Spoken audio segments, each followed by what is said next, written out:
evening. I am Christopher Balzano, and welcome to another episode of Tripping on Legends. This is going to be a hard one for me. This is episode 77, and I entitled it the Haunted Mistake. And this is going to be one of those episodes that's going to be really weird for me to kind of plow through and to connect with you guys on, mainly because I have to eat a lot of crow. And, it's one of those things where the details of this one have been playing at me for a few weeks now. Sorry about last week's episode. I wasn't able to come on. This was supposed to be that episode. I'm going to do this because that's annoying me. That light. I was originally going to be doing this last Tuesday, and I had to switch it up. So I'm going to be doing it this week. The bad part about that is that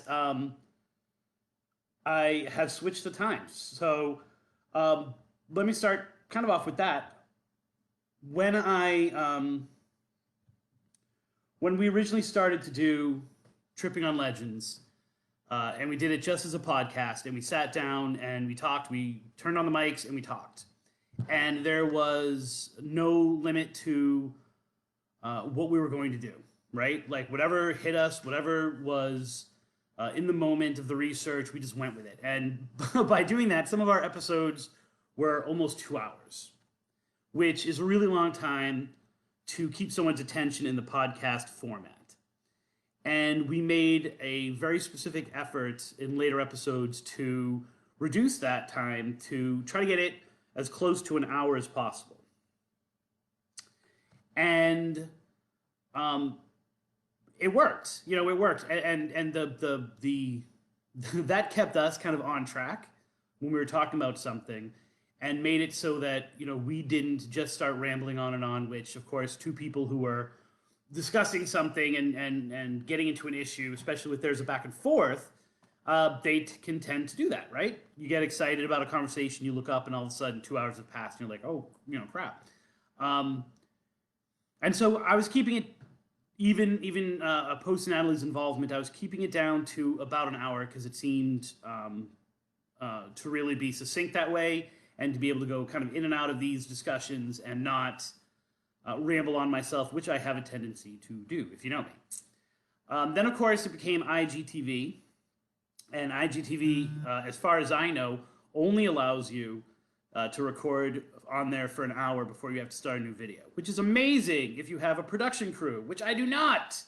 So I was keeping episodes down to an hour on IGTV. And of course, on IGTV, if you're not subscribed to my to my Instagram, it is at Spooky Tripping. And then a few months ago, I was invited to be on Midnight.fm. So hello, my Midnight FM network people. And once again, I was in a time slot, and it was very specific. It was 9 to 10, and if I went over 10, then I was cut off for Tim. And that was fine too, because I had kind of gotten the format down to an hour, and so everything was good. Then I was starting to discover, and if you listen to the episodes, you can kind of hear it, that I would be talking, I would be in the middle of a discussion, I would look up, and the hour would almost be over, and then I would just rush.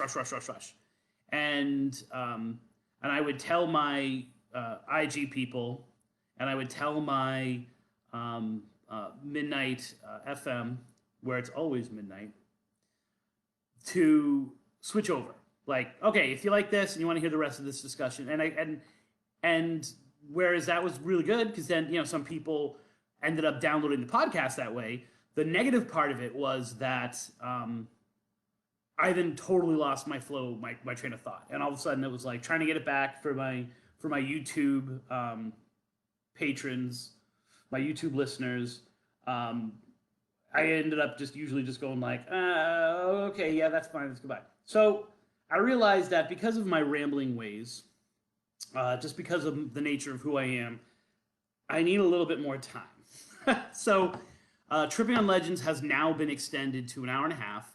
Um, I don't think that I'll always do that hour and a half, but it's one of those things where I feel as if I start 2 minutes late, if I end 5 minutes early, it's a lot better than trying to rush things.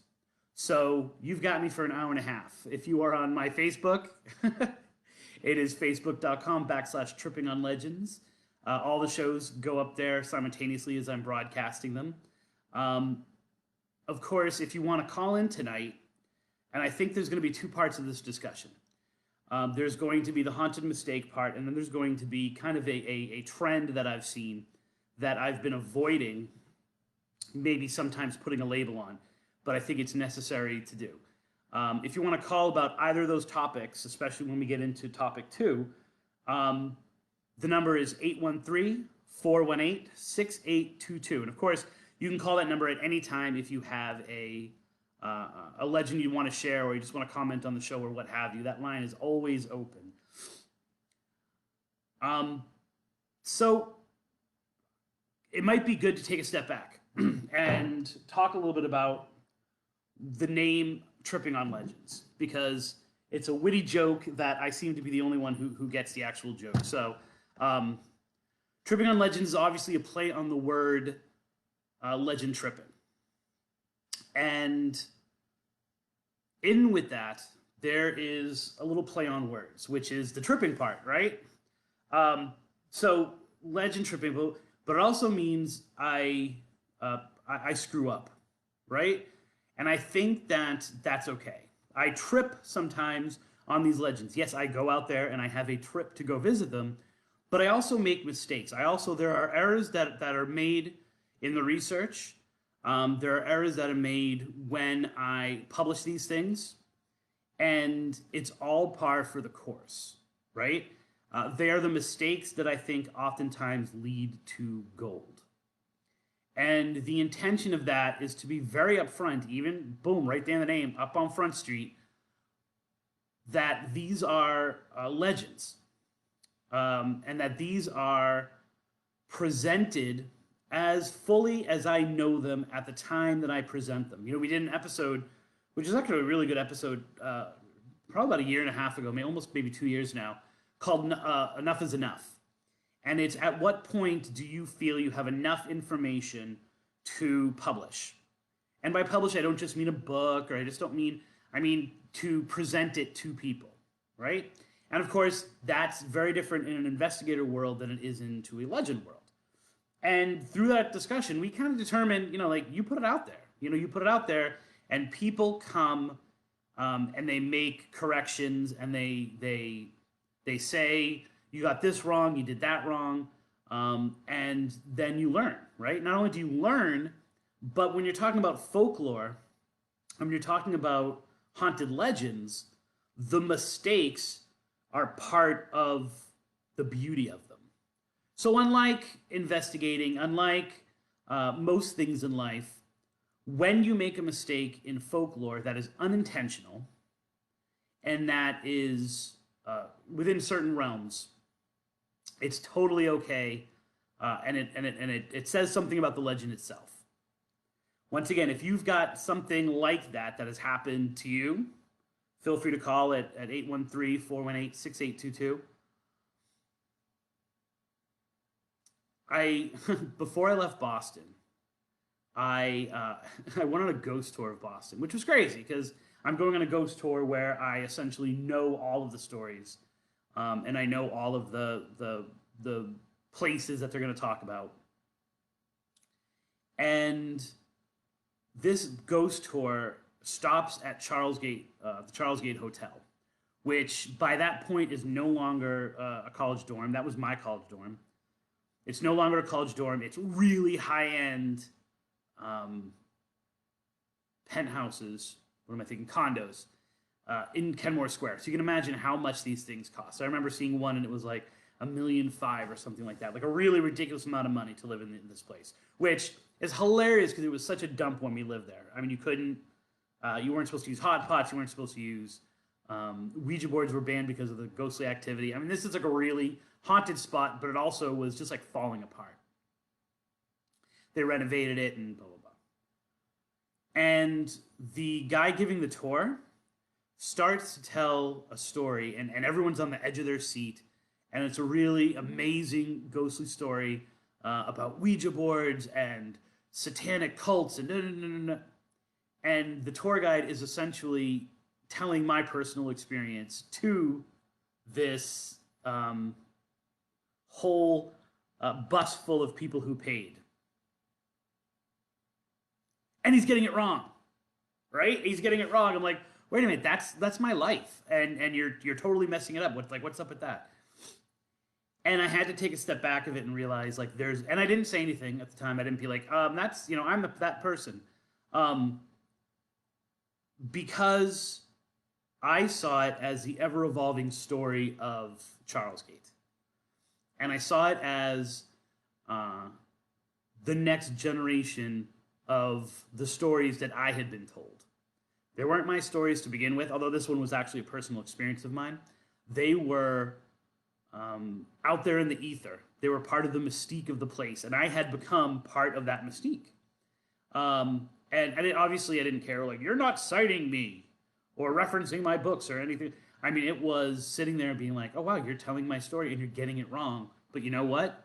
It's all good because that's what these stories do. That's what a ghost story should do. And even though ghost stories are often presented as fact, when you get into it, you realize most of those things aren't true, or there's an element that's missed or mistaked, but they evolve to what we need them to be, right? I'm teaching my students this right now. More important lesson to me than all of the Florida state standards and all that stuff like that is the idea that all literature is a representation of the life and times during which it's written, meaning that all legends and all ghost stories are not representations of when they are originating from, but now, right? We need that story now, and we need it to be told that way. So it's okay that they messed it up. Took it totally in stride. The infamous strawberry incident on Paranormal State, where I had done an interview, and most people, if you're following and you've kind of followed my history and you've listened to the podcast before, you know this story. So I'll give you the short version. But basically, I was on the show Paranormal State, and I was misquoted. I was literally edited. Like, what I said was cut up to fit what they wanted for the narrative of the show. Which, that's not like the first time that's happened in television. Like, that's not unusual, and that's not even really that interesting to begin with. But the idea was that you could deflect the power of the Pukwudgie by planting a strawberry bush. And within months, that had become part of the narrative of Pukwudgies. And that was very intentional on their part.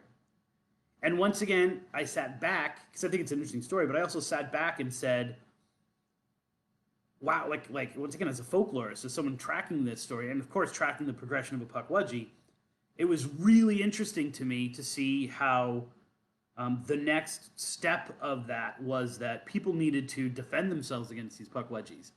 Even though, except for maybe 2 or 3 instances, Pukwudgies don't hurt you in modern times.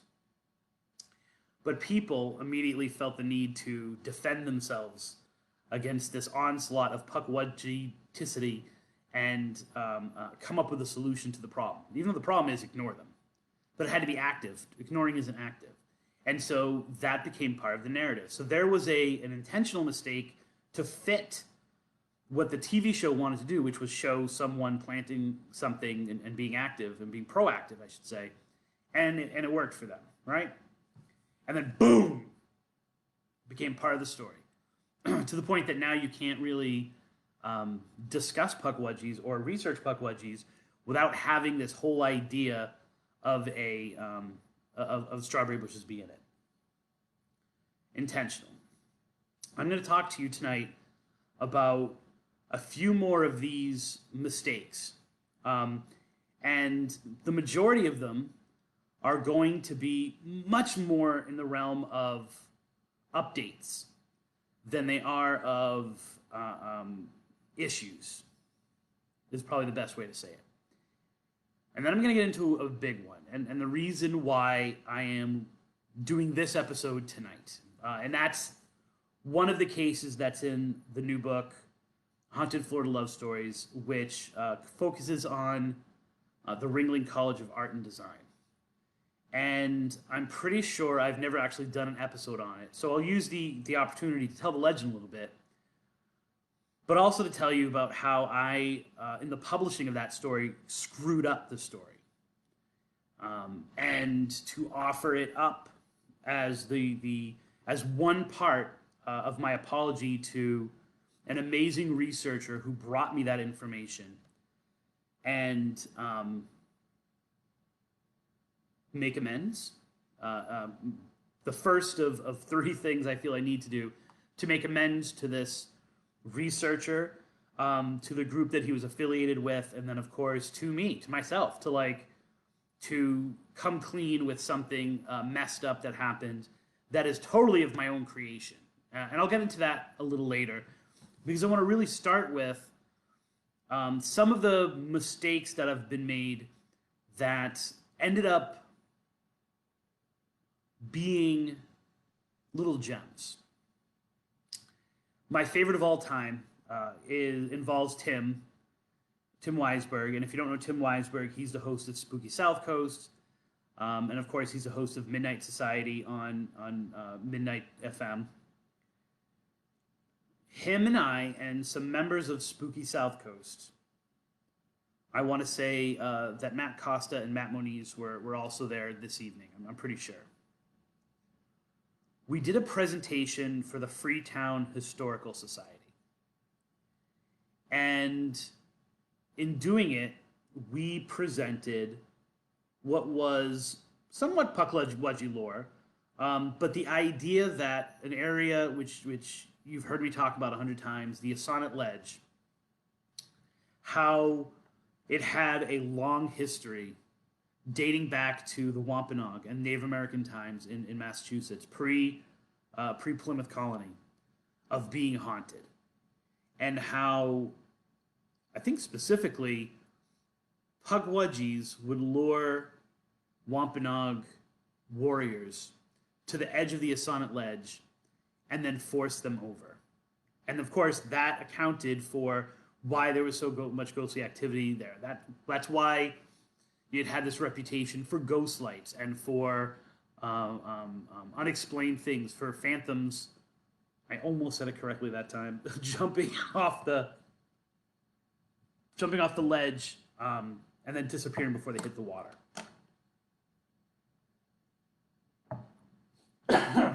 To which we were promptly told that the Assonet Ledge didn't exist until around the turn of the 19th century. 20th century. The Assonet Ledge is a quarry, and a company had gone in right around the turn of the 1900s and blasted the rock away to go build other buildings. And it didn't exist. It didn't exist the way that you see it now back in the Wampanoag days. So there's no way Pukwudgies could have been doing these kamikaze suicide missions and killing all of these people by forcing them off that, because the cliff literally didn't exist. And at that moment, we all kind of looked at each other and went, and of course, there's that moment where you realize you've maybe just made a fool out of yourself, especially back in those days, because we're talking, this is investigating. This is not legends. This is, us saying, we are speaking as a paranormal authority. We're speaking as someone who, because of the subject matter that we talk about, we have to be on with our facts, because we're already talking about crazy stuff that people think is silly. So a lot of people think it's silly, and most people, regardless of what the surveys say, don't think is real. And so what the facts are have to be solid. They have to be straight. They have to be, to the best of your knowledge, accurate. So to then go on and be like, no, you guys just got every single thing wrong you said was tough. Years removed from it now, it's a story we always tell. Years removed, I now know that that was what I was being told, right? People were telling me that because they were trying to explain the weird things that were happening at the Asana Ledge. And I love it now. I love that idea. I love that story that we were told it. And we just made a mistake. We were just being told what we were taught because it was the lore of the town. As investigators, we sucked that night. As researchers, and Tim's actually telling me that he just tuned in. That's amazing. As researchers, we were horrible. We should have been fired. We should have been beaten. We should have been tarred and feathered and thrown out of Freetown. As folklorists and as people documenting the attitudes towards the Asana Ledge, it made complete sense. And it actually ended up because until that point, I didn't know that a quarry had existed. I didn't know that there was a company. And what it opened up, which is pretty amazing if you've read Dark Woods, is the idea that the Asana Ledge is cursed. That the Asana Ledge does have something dark and sinister about it. And it existed even then because there ended up being an accident that killed people, which is why they closed it down. Right? So not only was I able to then go back into the research and say, like, okay, well, let me find out more about this company and correct my historical facts and put it in context. But also this idea that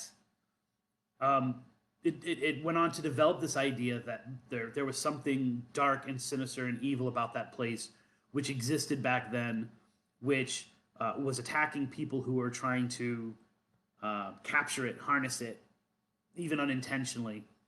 And it led to the exploration that there might be other things going on there, which of course I then was able to somewhat confirm by looking at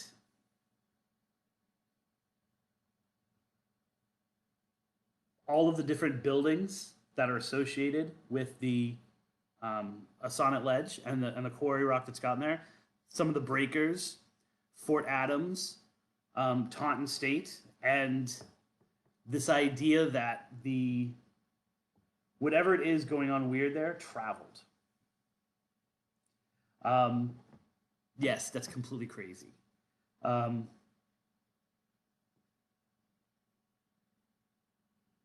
Ended up being good. And thank heavens, the only people that I made a fool of myself in front of were the fine people of the Historical Society who didn't really care anyway, or who were interested to hear what we had said. Then, of course, there's the case of Pemberton Ferry. One of my most favorite investigations, these next two are actually both two of my favorite legend trips that we've done. The first one is Pemberton Ferry, and more accurately, the story of the Swamp Witch. And if you have not gone back into the archives, wherever you get your podcasts, Stitcher, iTunes, Google Play, wherever you get that, if you can, go back and listen to the Swamp Witch episodes, the Hog Island Swamp Witch episodes. It was the perfect example of paranormal synergy and this synchronicity and weird things happening, and hashtag follow the signs and hashtag follow the physical signs, because we were drawn to a very specific location within this swamp to discover a noose, right? To discover an actual hanging noose that led to us kind of understanding this as a story that was about not a witch who had been hung, but an African American who had been hung. We'll get to more of that later. And the idea that the town was covering something up. Since then, I've not only discovered a newspaper clipping which essentially confirms what I said, right? But that's understandable. How much information do you have to go on? You do the best you can, and now I've recently found just a little snippet that says two people were charged with having taken an African American man into the woods and hanging him. And that fits the narrative of the story that I always thought it was, or at least after I've been there, thought it was, which was that it wasn't a witch that was hung, it was an African American. And of course, if you know the story, you know that we then have gone back there, other people have gone back there, and the rope is no longer there. And it wasn't taken down because of the popularity of the show or because we were exposing something. It was a time slip, essentially. It was a moment that we were only supposed to experience that one time for an understanding of the story. But of course, if you've been following This Town is Myth, you know that's just the beginning of my idiocy. We went there as outsiders with no understanding of the geography. And we actually even did the initial episode, without knowing anything either, right? But also not understanding where it was, right? And by where it was, I mean not being able to find it on GPS, which fails you sometimes if you try to find it. But what town it was in, right? It was in Hog Island. So as we're tracking the legend and as we're trying to discover what exactly the story is about and how it connects to the town, we couldn't find the town that it was connected to. And the best we could do was to say that it was the remnants of now a ghost town called Croom.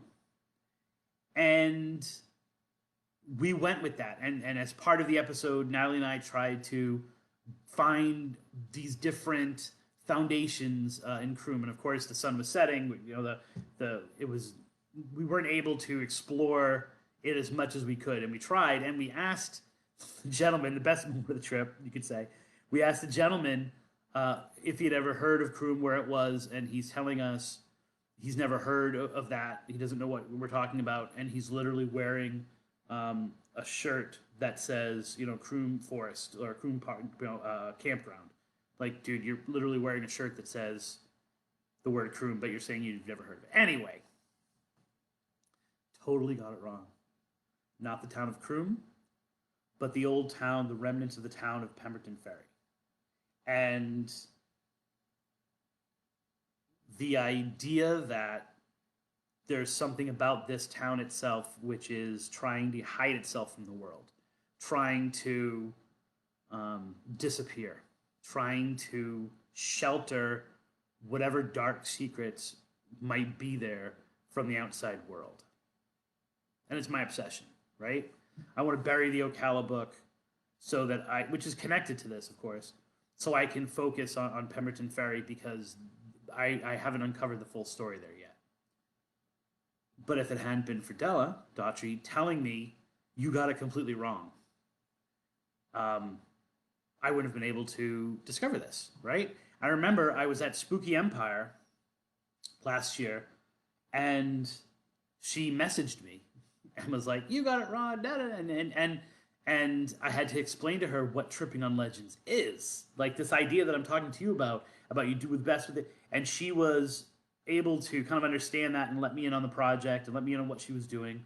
And it ended up becoming, once again, a thing of beauty, right? I mean, it's this idea, it's this stuff that I'm working on now, which has led to so many other interesting things. And so once again, no harm, no foul, because I'm now exploring it, right? And I'm now able to go in there and say something weird is going on. And of course, part of that something weird is going on is the idea that maybe I was supposed to make that mistake, right?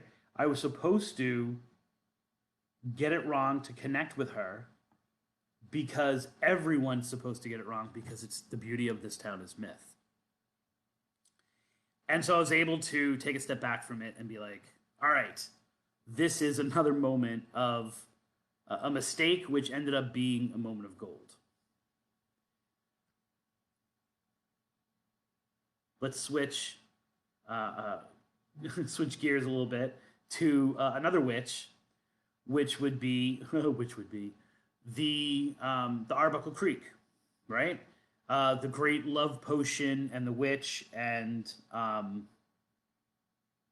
this idea that the town was covering something up. And this was not a mistake. This one's not a mistake as much as an update. And I thought that I had taken that story If you don't know the Arbuckle Creek, I'll post it in the show notes. It's also in Florida Haunted Love Story. This idea that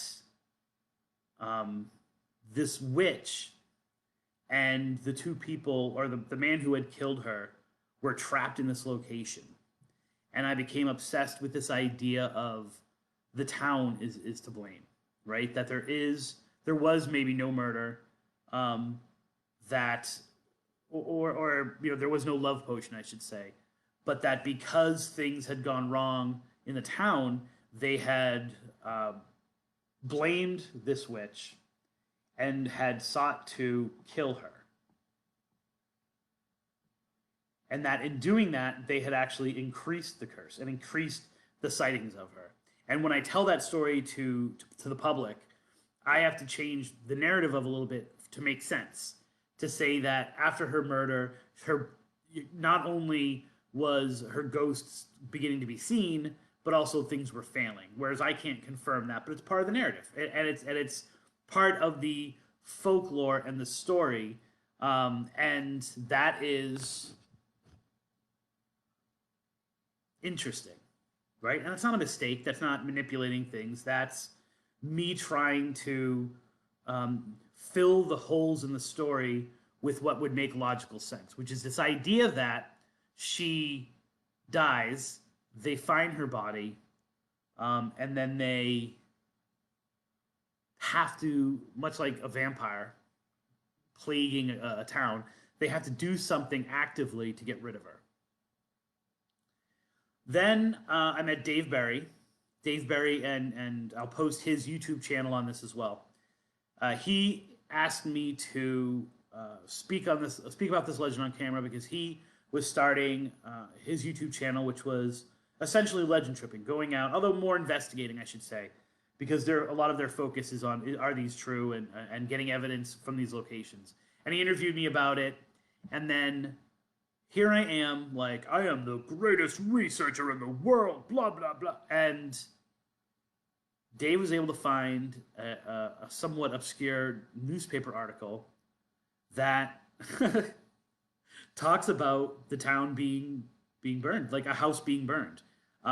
So, what I had been theorizing and what I had been saying, which I had been trying to follow up on and trying to find details about, he found as well. And it adds to the story. So if you haven't seen his YouTube video, he actually has a lot of interesting moments that happen, including a potential sighting of her on the bridge, which is why I'll put the YouTube video in the links. But the idea that, no, man, like, you missed the evidence, which is a kind of mistake, right? If he found it, I should have been able to find it, and I shouldn't have been satisfied to continue on with that story and to publish that story without being able to follow that up. But it was okay. Like, not only did it connect me with Dave and whatever his experiences and whatever his career might be, but it forwarded that idea, and it almost acted as like a link between the old story and then me telling it, and the other people taking a legend trip that I talk about and going out and experiencing it for themselves, which I ultimately want people to do. And of course, that's also a story where the narrative changed from the first episode. If you listen to the introductory episode and the kind of here's the case that we're going to do, and then what we experienced, we totally had that witchy approach to it, right? We totally had the idea, and of course, it was near Valentine's Day, and so the idea of let's come up with all of these really crazy ass concoctions that people have done love potions and talk about how funny it is. And then make a love potion and try to contact the witch and do spells so that she'll talk to us and be with us. And then by the time we got there, it was much more about someone might have been killed in this location. And someone might have been killed because they were the outsider in this location. And someone is paying the price for that. If you've listened to the episode, my theory is the other ghosts that are at that location, the man who I believe killed the witch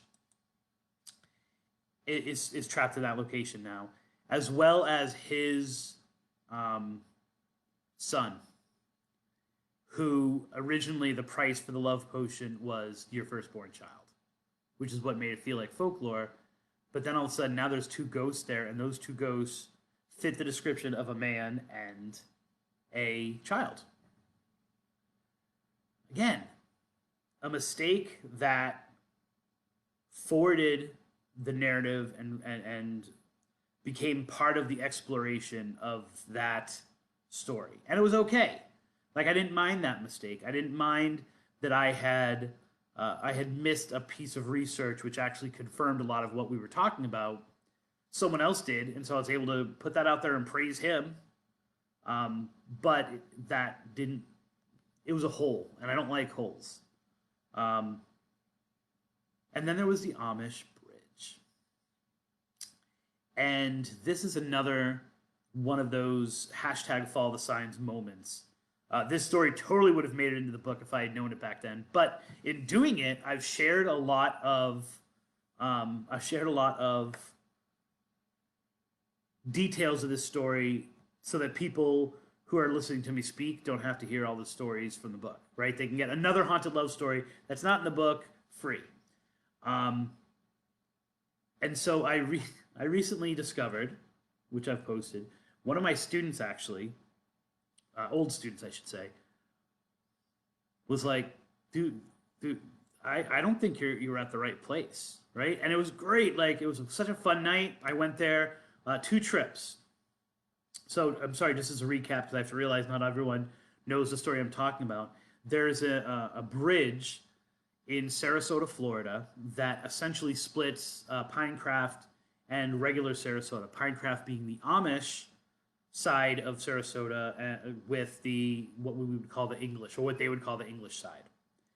And there had been a young couple who had fallen in love, who ultimately both committed suicide because I thought the other one had died at the bridge. And it was a perfect legend, right? Because it symbolizes the outsider. It symbolizes that moment of two families clashing, Romeo and Juliet, right? Two families clashing, two societies clashing. And I was never able to kind of in my mind be like, oh, wait a minute. The Amish and the English get along in Sarasota. To me, being there, right? So I went there with Ella and one of her friends one day. Great trip. We had a great time. I went there a second time with Deanna, and that episode is up.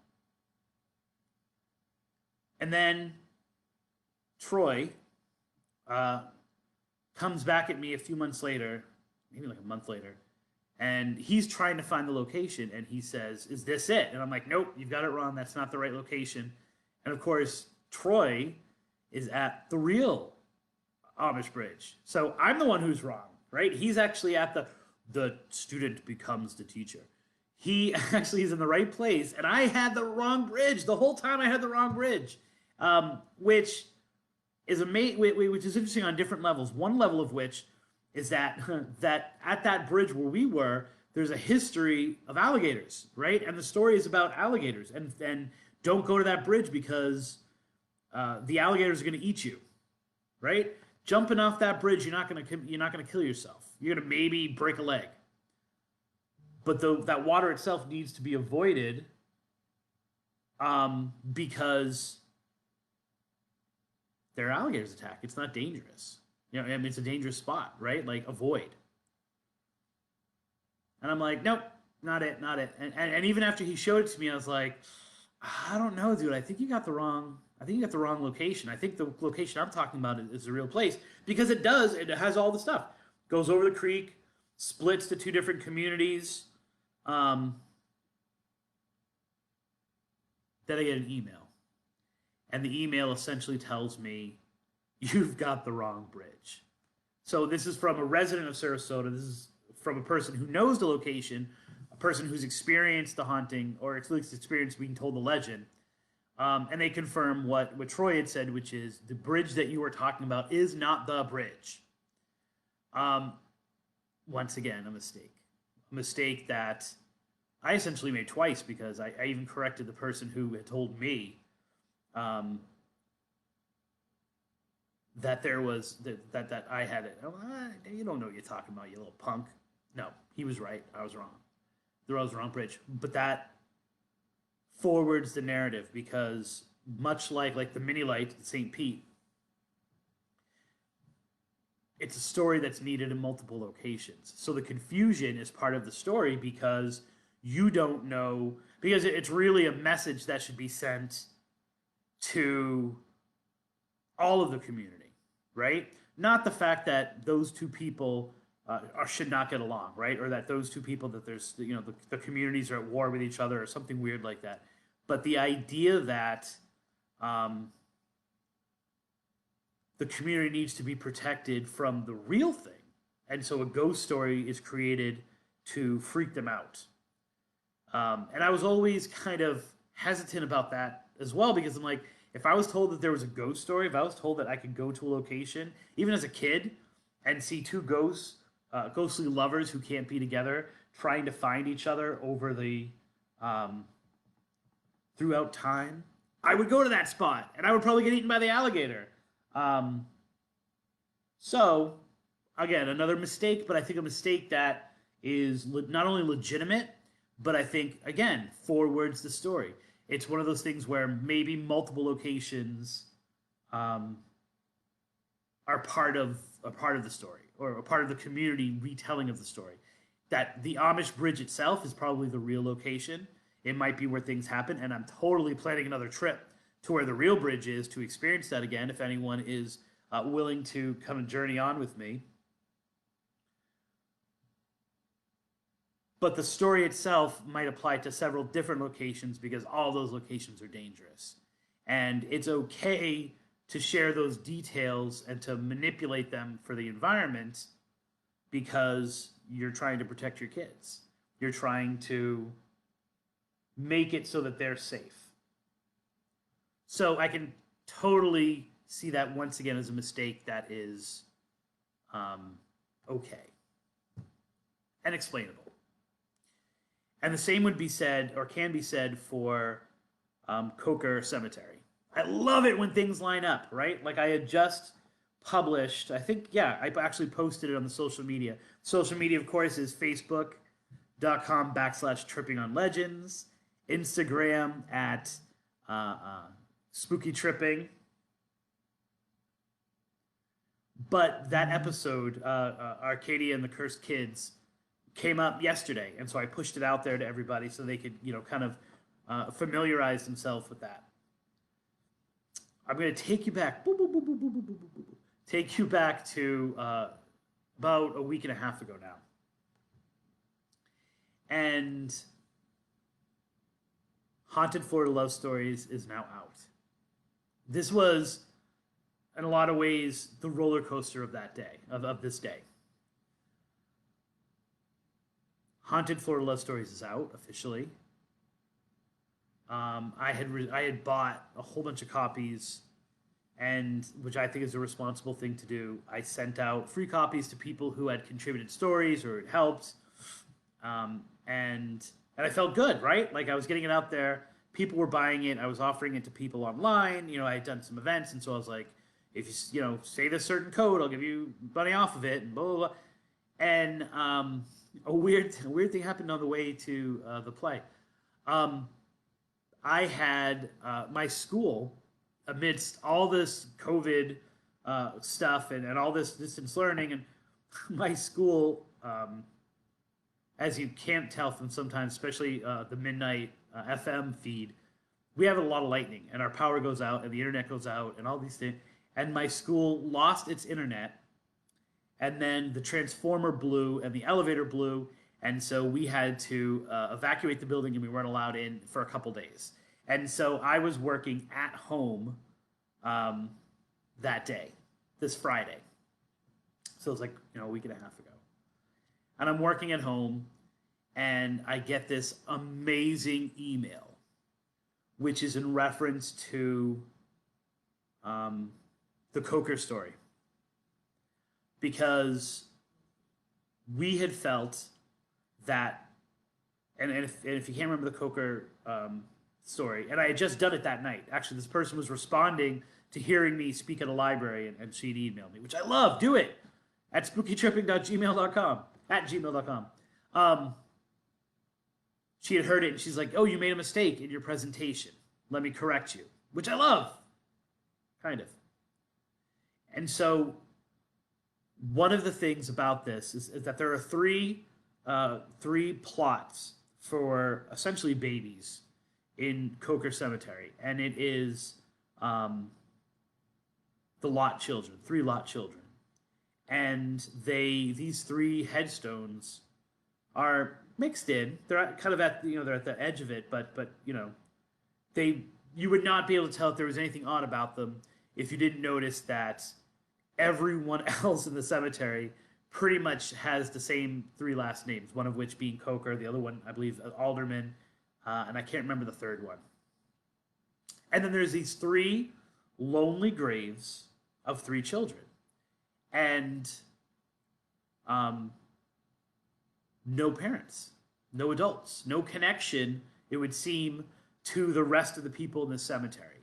And it's a lost cemetery. It's an abandoned cemetery, which they've only recently put a fence around and recently started taking care of. And it was in the middle of an orange grove, right? If you don't know it's there, there is no way you're going to find it. And the first time I went out there, I didn't find it. And the second time, we just followed our instincts.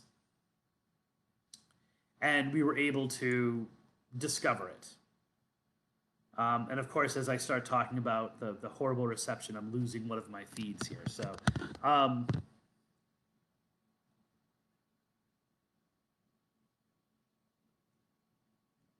I firmly believe that there's paranormal things going on there. That there's weird and unexplained things happening there, and people unable to process what's going on have blamed these 3 graves. I think they've taken the story that's in another cemetery nearby, Oak Ridge Cemetery, and the story of the ghost children there, and they've mixed it with seeing these weird ghost lights and these weird shadows in this cemetery, and they've combined the 2 to kind of create what is a story. And on with that, to explain why these 3 graves are by themselves, there is a story about a curse, right? That essentially the Lots screwed over a person who had come, and usually in the story it's a gypsy. Sometimes it's an African American, but usually it's a gypsy who had done work for them, and they refused to pay him at the end of the time that it was supposed to be. And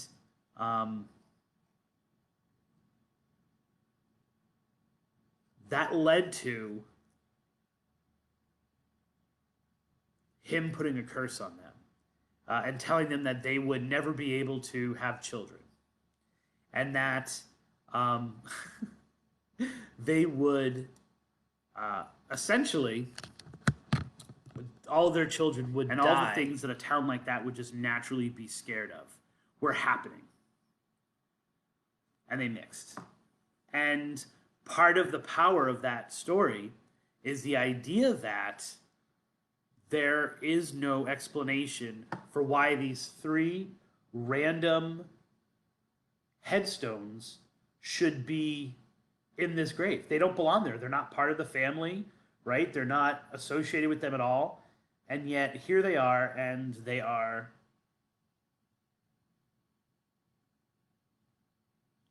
alone.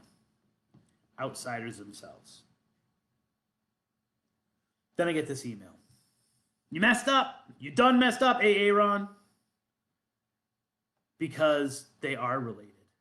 And this was a really great one because this one had evidence of their own. She was able to produce, because she's related to them, essentially the town records and the genealogy saying that the Lots were relatives of the Cokers. And so it would have made complete sense that they would have been buried in that cemetery. And while we have no idea where the father is, and I was able to find the tax records that say that they're there one year and then they're gone the next year.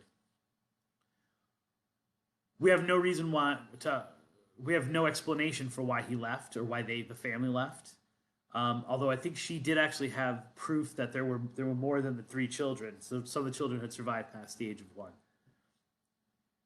But they have there's a purpose why they're there. There's a reason why they're there. It's not nearly as confusing or sinister or anything like that. Um, and it made sense. And it forwarded the story because it was like, oh wow, they aren't outsiders. They're family members. They should be there. But no one knows that, right? I mean, years later, when people are looking into this and they see those gravestones, those headstones, 50, 60 years later, unless they know the history of the lots, unless they know the Coker family genealogy and family tree, they're going to see them as misplaced. And that's where the legend comes from. So again, it was a mistake on my part saying that they weren't connected and they weren't related. But it was a happy mistake. Happy little trees. Happy little trees. And once again, it was okay. And actually, it was kind of invigorating. It was kind of like, oh, wow, there's another element to this story to pass on to people. So I can do an update show where I talk about all these really cool, really good things that are like, oh, here's what I found out about this story that we already explored. Here's another idea behind it. Here's another variation of it. Right? Great moment. Woohoo! And then I get probably the worst. That's an exaggeration. Right? We're talking in the realm of what I do. It was one of the worst messages that I've ever gotten. The second worst message that I ever got was after the publication of Dark Woods. And the interesting thing about both of these stories is that there's an element of trust that goes along with what I do.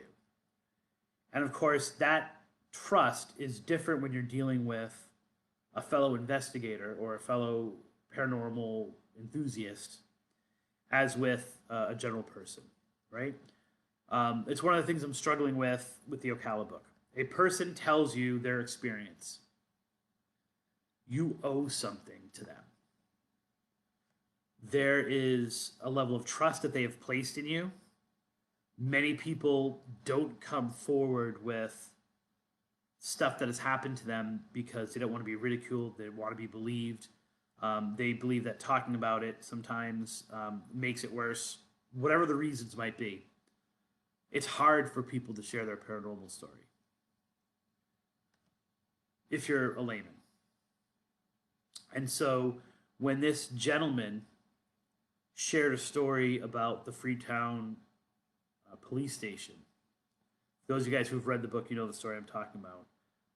It essentially was a story of a dispatcher, a 911 dispatcher, who had died. And she, for one reason or another, I think because it's Freetown, it's small, no one found her body until like the next day. Like she died of a heart attack on shift, but because the Freetown police station was not a bubbling, metropolitan area, her body wasn't discovered till the next day, and her ghost is still seen there, or was still seen there as of the publishing of Dark Woods. And it was something people talked about, and it was something people knew, and they recognized certain things about her. And this gentleman trusted me with that story. And it gave a great context to the weird things in Freetown. I mean, if the police start being ghosts, you know the place is weird. And then he sent me an email after the book came out, trashing me. I believe he actually even published an Amazon review about how I had gotten the story wrong. And I went through all of my notes. I'm trying to think if I talked to him on the phone and recorded the interview. I'm not sure. It's been so long now. Trying to find what I had done wrong, right? Like, what did I get? I don't know what happened. And as an outsider, you want that level of trust. The people of Freetown didn't know me. If I ever wanted to evolve my Bridgewater Triangle stuff and my Freetown stuff, I needed the trust of people, right? Especially in those areas when no one was really talking about what was going on. And he refused to tell me. He refused to communicate with me after one or two really scathing emails. And to this day, I have no idea what I did wrong in that story, what I misrepresented. All I know is that I had gotten it wrong. Um, it's kind of like when we had done the tripping on pants episode, and then Lori Champion kind of came back was like, "You didn't, I didn't want all of that story out. I just wanted the pants part," and we had to kind of pull and not promote that episode and edit it up, a year later and put it up. This idea that somehow you've broken someone's trust, and of course, as an outsider, that is even more important because this is my juice, right? This is my bread and butter. Is people telling me their stories or their versions of a legend and being able to trust that I am going to not only respect what they've said and not ridicule it, not manipulate it for my own benefit, but also accurately present what they have given me to the best of my ability.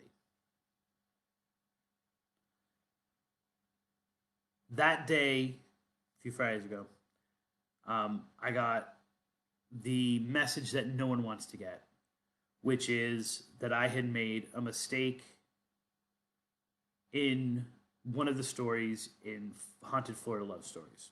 And I want to go on record right now with an apology. I'm apologizing and also correcting it.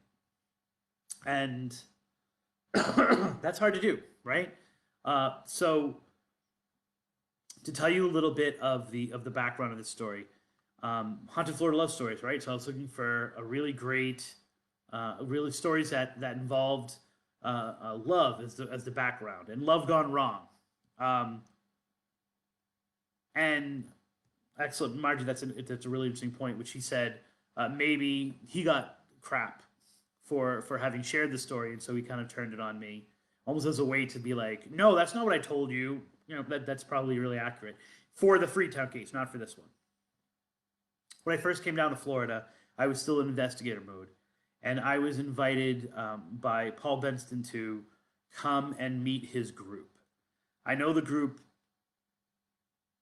which I'm talking about is called Paranormal Extreme, and I'm pretty sure it's gone through different variations, and so I'm not sure if the group that I met with that day was Paranormal Extreme or not.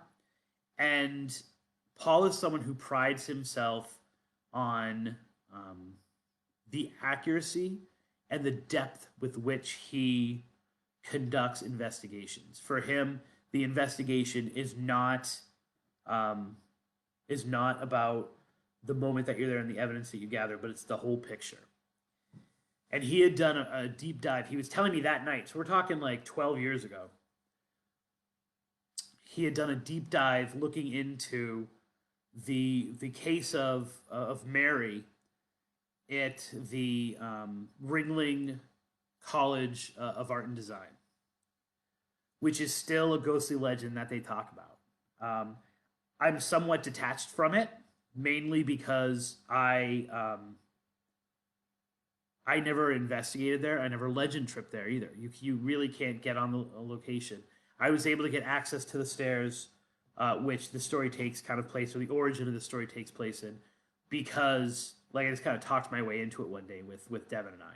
We went there because I wanted pictures for the book. We weren't able to do anything official.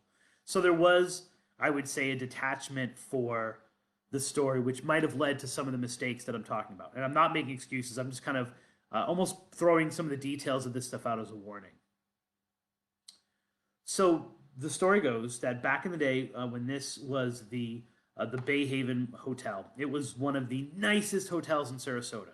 And Sarasota, at that time, it still is. It was just voted the #1 beach in America, I believe. The hotels there were high end. And this was kind of one of the best, or it was considered a really fancy, schwanky place. Through bad business deals, all this kind of stuff, they go under. The hotel goes under, and it's bought, and it eventually becomes one of the dorms for what eventually becomes the Ringling College of Art and Design. For decades, people have been talking about the ghost of Mary. And the ghost of Mary appears to mainly female students, a lot of times as a shadow, oftentimes as an old hag situation where like they're on the chest and they can't breathe, in mirrors a lot. And the story goes that the staircase that leads into the dorm on the saying this, and I can't remember whether it's the second or third floor. That Mary committed suicide on these stairs because of a love gone wrong. And keep in mind, this part of the story that I'm telling you are where the variables are okay. Other people say that she was murdered. Other people say it was an accident. But kind of the pressing forward story is that she committed suicide because of a love lost. And since then, she has been, and this was back in the hotel days. Since then, she has been walking those halls still. People see her on the stairs. People have seen her hanging body on them. People have seen this ghostly shadow which walks through the floors, the floor, but meaning like the floor that she's on, and then disappears around the corner, disappears into a room, and totally vanishes. And it's a classic hotel turned dorm kind of legend. And I'd heard of it. I'd heard of it first because of Paul and his team.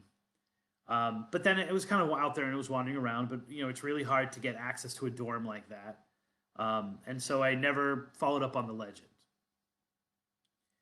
And as I'm writing this story, I remembered what Paul had told me the night that I had first hung out with him, which was that his belief, based on the deep dive that he had done, was that this ghost was not the ghost of a woman named Mary, but the ghost of a woman named Minnie, and that Minnie had a much sordid. The story was much sordid and complex than is being told. If you Google these things that I'm saying, you're going to find there are student-made films. There are episodes of like local television which talk about this. It's a pretty famous haunting, which Paul Benson and his team were the first to discover the things that I'm going to tell you now, the things that I screwed up.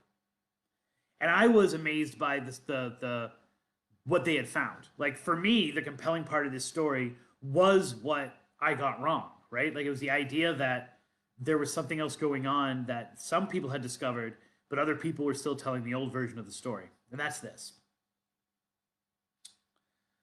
The ghost is actually someone named Minnie Bell Hughes. And Minnie Bell Hughes was most likely murdered on those stairs by someone probably of the upper crust. Her official autopsy, which is the important part here, the autopsy is lists her as an undresser, which is a fancy word for a hooker. She was a prostitute. And the belief is that she was either having an affair, and probably was pregnant by someone in society who they didn't want out that this was an illegitimate child because she was a prostitute, but also because she was black. And on so many levels in society back in the 1920s, that would have been killer for whoever this father might have been. So the first thing I need to say is that not intentionally at all. I don't think there was enough of an emphasis in the narrative of that story of that she is black. Now, I know I have some people here in the chat room who have read the book. I don't know if you've gotten to that chapter. To me, it seemed as if it was pretty clear what I was implying by saying she was African American and that she was supposed to be buried in an all African American cemetery. But that's a big deal in the story. So if I didn't get that across, like that's huge. These other mistakes are much bigger, but in with that, Paul was able to find her autopsy, right? And the autopsy is really where the story gets sparked because there are so many mistakes or odd things in that autopsy that point to there being a cover up and a conspiracy. And that's the part that I loved. I was like, oh my God, like they're covering something up. Let's explore. And one of the things I say in the book is the fact that there was an autopsy. There was no autopsy. There was no autopsy. And I say in the book that there wasn't. And so it would have been impossible. First of all, why would they not have done an autopsy on this woman who died of mysterious causes, or at least under a mysterious what would be a mysterious circumstance? Either A, something's covered up because she's African American, like there was no autopsy, and so there was no way to prove that she was pregnant. So there's no official word that she's pregnant. But listed on the death certificate, I had said she had died of food poisoning, that the autopsy itself had said she had died from food poisoning. That's not what it says. Essentially, it says that she died of kidney cancer, right? And there are two things wrong with this diagnosis. At the time she died, there would not have been a diagnosis of kidney cancer. So it's really kind of an important thing because it points at, and once again, tells you about the conspiracy theory. By saying that it was food poisoning, I was somewhat minimizing or mistaking part of the big part of the conspiracy, which is A, to say it was kidney cancer, it was right at the edge, right at the line of when that would be an official diagnosis for death, right? To say it was kidney cancer means that that diagnosis happened after the autopsy, after her death, right? Like years after her death. They had to have changed it. Like it didn't exist back then, and it couldn't have been diagnosed without an autopsy, which the report says there was none, right? There was no death certificate says there was no autopsy. There's no way that they could have determined that it was kidney cancer because A, it didn't exist as a diagnosis when this death certificate was supposed to have been issued. And then also, you couldn't have determined it without an autopsy. Now, that leads into what I did cover, which is the fact that the death certificate's been falsified. It's been added on to, and part of the reason, which is once again what Paul and his team found out, was there was a ballpoint pen that was used to add certain details to this death certificate years later. And the reason why they know that is ballpoint pens were not in major production when this death certificate was originally made out.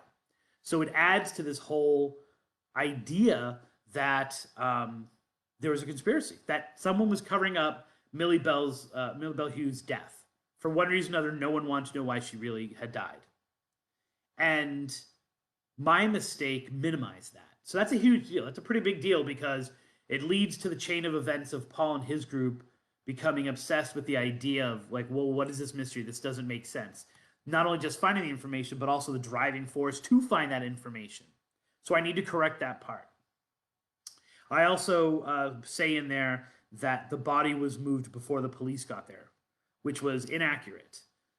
The body was moved before the media got wind of it, not before the police got wind of it.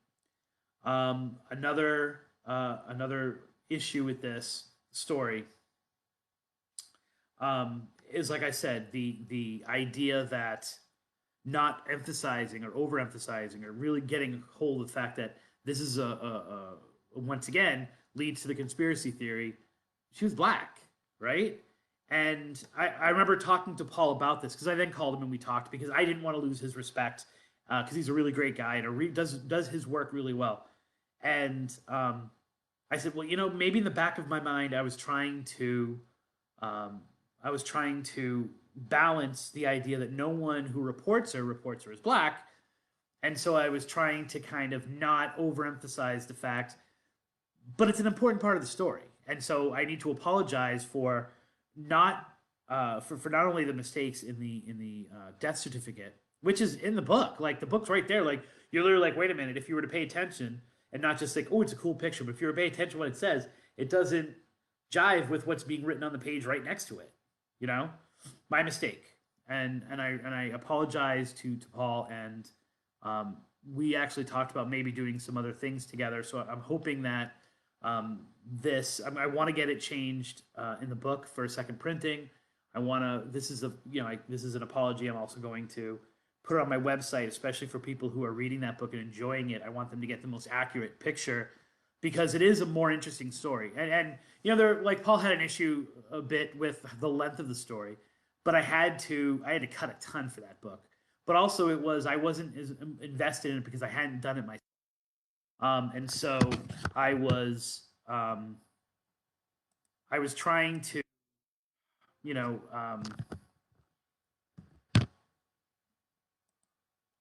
I felt more invested in the stories, and I rushed it, and I made the mistake, and I had it in my head what it was, and I didn't check my notes, I didn't check my research, and so that was my mistake, and I'm sorry to Paul, and I'm sorry to my readers and my followers for making such an avoidable mistake in my effort to get the story out quick and to publish it quick.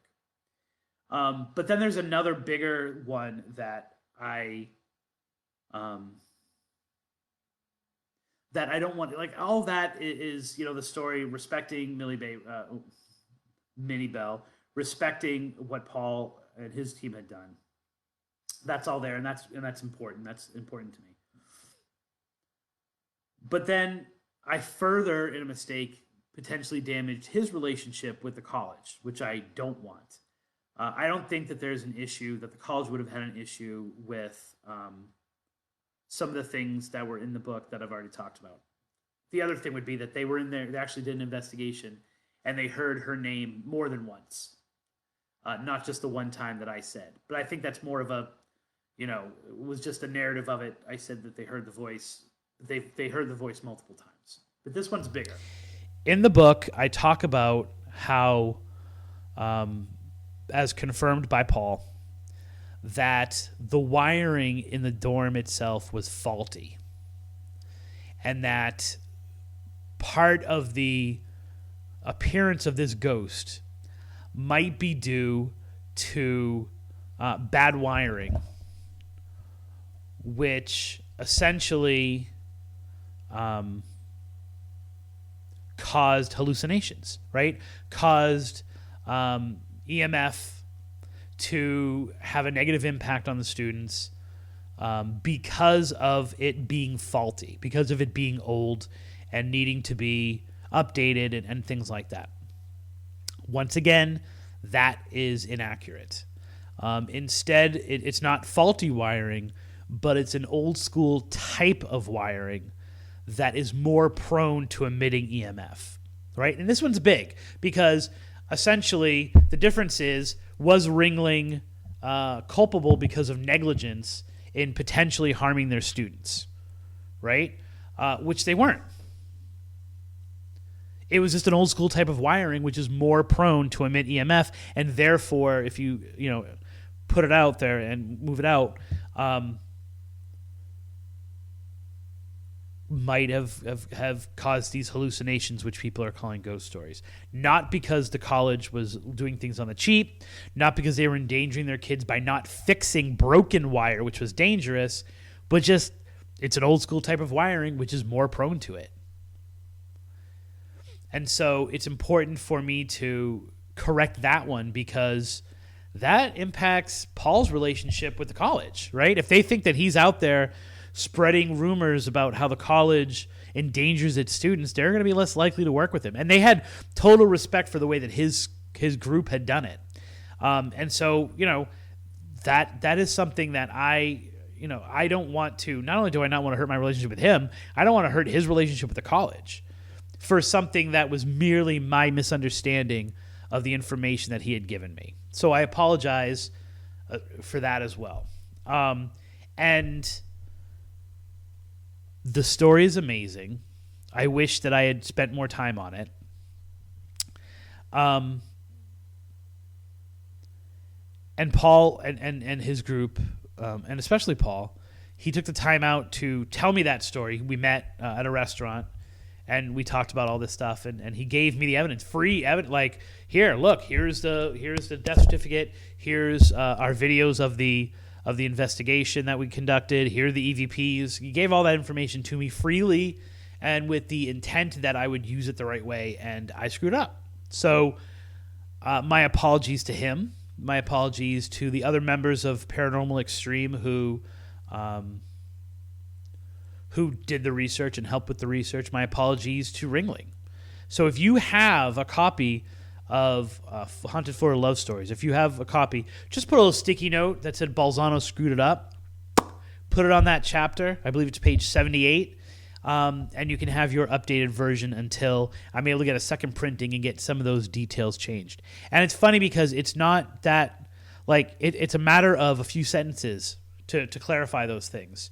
And yet the ripples of that are huge, not only with my reputation, but my relationships, not only with Paul's reputation, but Paul's relationships, with how people view me as a researcher to make such an easy mistake when it's literally right in front of me. I mean, the death certificate's literally right there, like I said. So I apologize. And I hope that Paul and I can continue to work together, because he actually has some really interesting ideas for a book series, which I think would make for good publishing once Tim and I kind of get this publishing thing down. And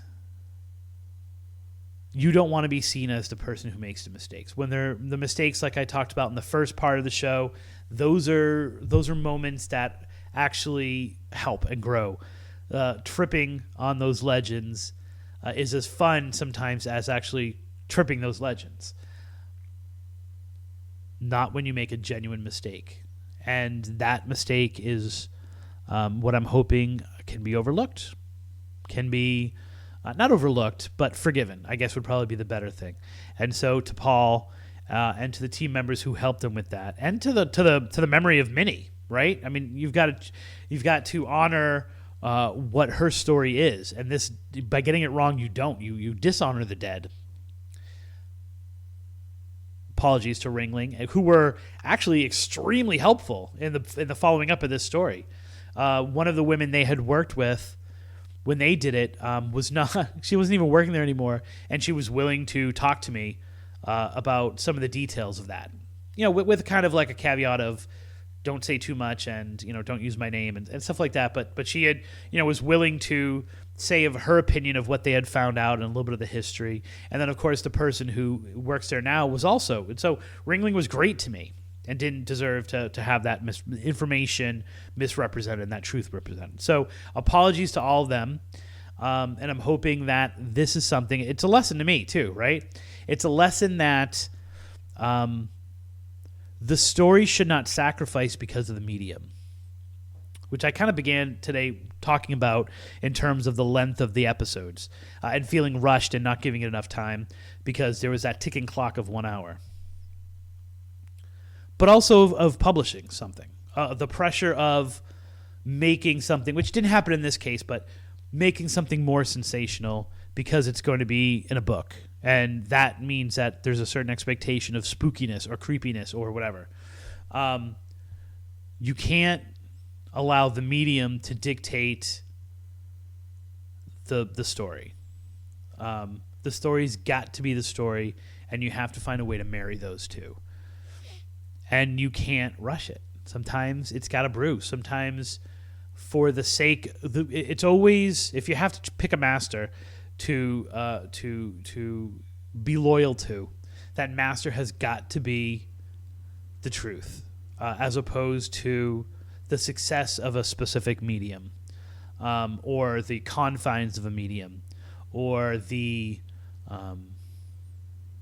buying public, which you want to get this stuff out, and yet the story has to change to some degree. It has to be made processable, but you shouldn't sacrifice truth because of it, and you definitely shouldn't rush it because there's a deadline coming up and you get it wrong. So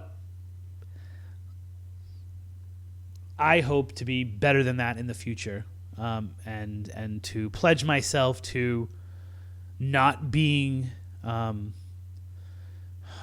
fool for the medium. That's it. I'm done.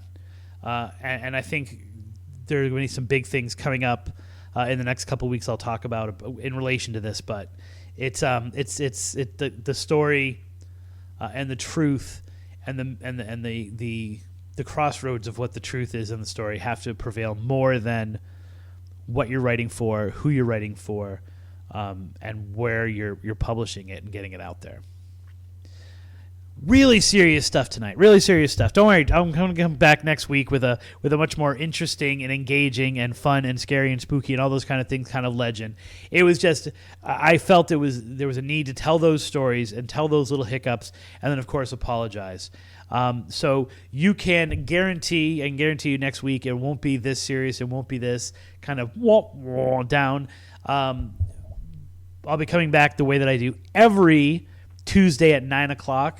On midnight.fm, where you can listen to me live and participate in what they've got going on over there. On IGTV under Spooky Tripping. You can follow us on Facebook, and that's really kind of one of the best places if you're following us, because not only do I post the videos after I've made them and links and all that kind of good stuff, but also just a lot of little ghostly folklore tidbits I find over the course of the week, and that's facebook.com/trippingonlegends.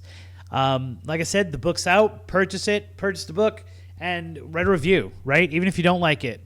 If I made mistakes, don't tell me about it, but, definitely post a review for the book. You can get the podcast version of this anywhere where you get your podcasts, iTunes, Google Play, Stitcher, FM, whatever you use to listen to them. You've got to get into some of those older episodes where we really kind of delve deeply into this, and it's not just my voice. You can actually hear other discussions and things like that.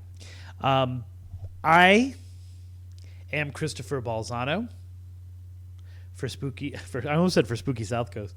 I am Christopher Balzano for Tripping on Legends, and here's hoping that all of your trips are legendary.